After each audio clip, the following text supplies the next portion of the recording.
25 ವರ್ಷಗಳ ನಂತರ ಥಿಯೇಟರ್ ನಲ್ಲಿ ನೋಡಿದ cinema.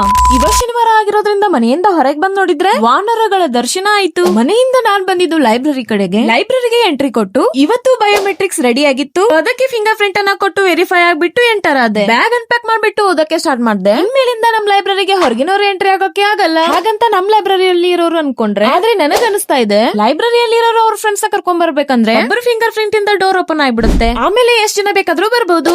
Who stopped you? Welcome back. Yes, ತುಂಬಾ ಜನ ಡಿಎಂ ಮಾಡ್ತಾ ಇದ್ದೀರಾ. ನಾವು ಧಾರವಾಡಗೆ ಫಸ್ಟ್ ಟೈಮ್ ಬರ್ತಾ ಇದೀವಿ. ಕೆಲವೊಬ್ರು ಪಿಜಿಲಿ ಸ್ಟೇ ಮಾಡಿ ಲೈಬ್ರರಿಯಲ್ಲಿ ಓದೋರು, ಸ್ವಲ್ಪ ಜನ ರೂಮ್ ಮಾಡಿ ಓದೋರು. ಇನ್ಯಾರೇ ಆಗಿರ್ಲಿ ಒಂದಿನ ಧಾರವಾಡಗೆ ಬಂದ್ಬಿಟ್ಟು ಎಲ್ಲಾನು ಸರಿಯಾಗಿ ನೋಡಿ ಅಂಡ್ ನಿಮಗೆ ಬೇಕಾದಂತಹ ಎಂಕ್ವೈರಿಯನ್ನ ಮಾಡ್ಕೊಂಡ್ಬಿಟ್ಟು ಡಿಸೈಡ್ ಮಾಡ್ಕೊಳ್ಳಿ. ನನ್ಗನ್ಸಿದ್ದು 1 or 2 ಮಂತ್ ನೀವು ಪಿಜಿ ಒಳಗಿದ್ರೆ ಅಲ್ಲಿ ನಿಮಗೆ ಫ್ರೆಂಡ್ಸ್ ಕೂಡ ಆಗ್ತಾರೆ, ಮತ್ತೆ ಧಾರವಾಡ ಕೂಡ ನಿಮ್ಗೆ ಪರಿಚಯ ಆಗುತ್ತೆ. ಆಫ್ಟರ್ ದಟ್ ನೀವು ರೂಮ್ ಗೆ ಶಿಫ್ಟ್ ಆಗಬಹುದು, ಮತ್ತೆ ನಿಯರ್ ಬೈ ಲೈಬ್ರರಿನ ನೋಡಬಹುದು. ಲೈಬ್ರರಿಯಿಂದ ನಾನು ಬಂದಿದ್ದು ಸಿಬಿಟಿಗೆ, ಸಿಬಿಟಿ ಮಾರ್ಕೆಟ್ ಇಂದ ನಾನು ಬಂದಿದ್ದು ಭಾರತ್ ಬುಕ್ ಡಿಪೋಟ್ಗೆ. ನನಗೆ ಬೇಕಾದಂತಹ ಬುಕ್ಸ್ ಅನ್ನ ತರೋಕೆ ಹೋಗಿದ್ದೆ. ಅಲ್ಲಿ ಹೇಳಿ ಹೋಗೋ ಕಾರಣ ಹಾಗೆ ರವಿ ಬೆಳಗೇರಿ ಅವರ ಬರೆದಂತಹ ಇನ್ನೂ ತುಂಬಾ ಬುಕ್ಸ್ ಇದ್ವು and there are so many pen collections. So ಶನಿವಾರ ಈ ತರ ಎಂಡ್ ಆಯ್ತು ಅಂಡ್ ಸಂಡೇ ಮಾರ್ನಿಂಗ್ ನಾನು ಹೋದೆ ಹುಬ್ಳಿಗೆ.